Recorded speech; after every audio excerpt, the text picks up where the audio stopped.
নমস্কার বন্ধুরা, Pinki kitchen and eating চ্যানেলে আপনাদের সবাইকে স্বাগত জানাই। আমি আবার একটি অসাধারণ আচারের আইটেম নিয়ে চলে এসেছি। আজকে আমার আচারের আইটেমের নাম হচ্ছে টক করমচার মশলাদার আচার। তার জন্য কি নিয়েছি আপনাদের সাথে অবশ্যই শেয়ার করে নেব। আমি নিয়েছি টক করমচা। আমি ভালো করে ধুয়ে দুভাগে ভাগ করে নিয়েছি, আর ভেতরে যে বীজগুলো থাকে সেইগুলোকে আমি বার করে নিয়েছি।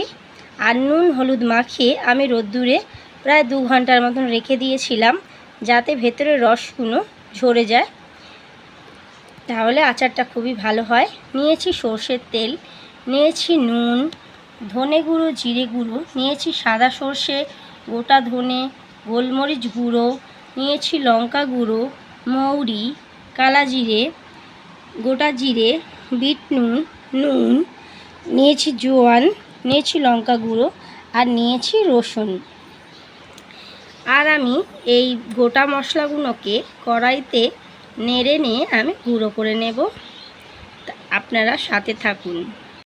আর আমি এই যে মশলাগুলো আপনাদের সাথে শেয়ার করলাম, আপনারা যে কোনো তেল আচার বা মশলা আচারে ব্যবহার করতে পারেন, খুবই ভালো হয়।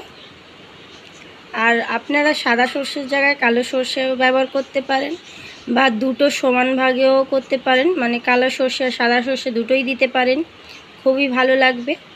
আর লঙ্কাগুলোকে কুচি কুচি করেও দিতে পারেন। আমি লঙ্কাটাকে 2 ভাগে ভাগ করে নিয়েছি।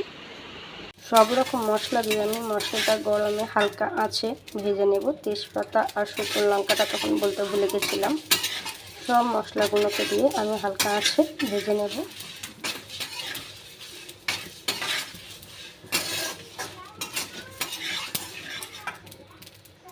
দেখে নিই আমার মশলাটা কিন্তু ভাজা হয়ে গেছে। এবার আমি নামিয়ে নেব, নিয়ে হালকা একটু ঠান্ডা করে তারপর মশলাটা গুঁড়ো করে নেব। আর বেশি কিন্তু আমি কালো করব না, নাহলে বেশি কালো করলে একটা ফিটকুটি ভাব এসে যায়। এবার আমি নামিয়ে নেব। বন্ধুরা, আমি করমচাটা দিয়ে দিয়েছি। এবার আমি দেব লঙ্কা গুঁড়ো 1 চামচের মতন,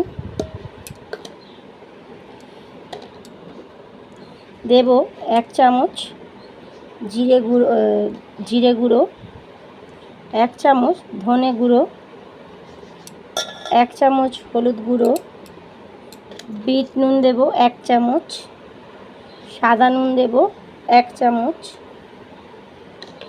দেব রসুন, দেব কাঁচা লঙ্কা, আর একটু তেল দিয়ে দেব,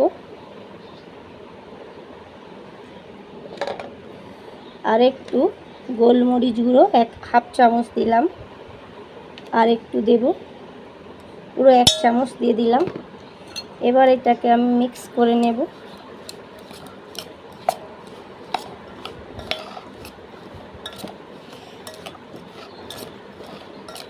মিক্স করে নেওয়ার পরে আমি এটাতে একটু ভিনিগার দিয়ে দেব।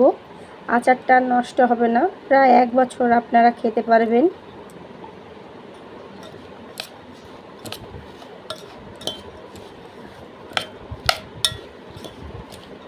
রোদ্দুরে দেওয়ার ঝামেলাও থাকবে না, আর ভেগ্নো ফোটার সমস্যাটাও থাকবে না।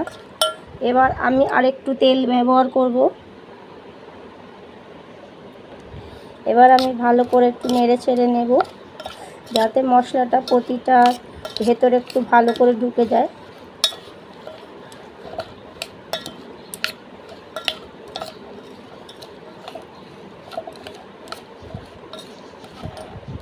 এবার আমি ভাজা মশলা দিয়ে দেব প্রায় 2 চামচ, দিয়ে আমি আবারও নাড়তে থাকবো, ভালো করে মিশিয়ে নেব মশলাটা।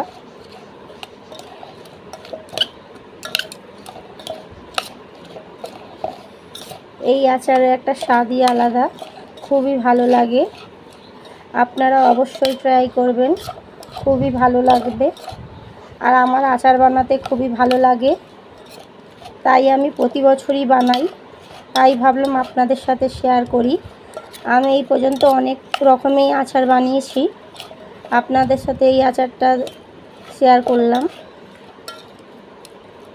এবার আমি এইগুলো ঢুকিয়ে দেব। আপনারা সাথে থাকুন। আমি একটা ছোট নিয়েছি, এবার আমি এটা ভরে দেব একদম।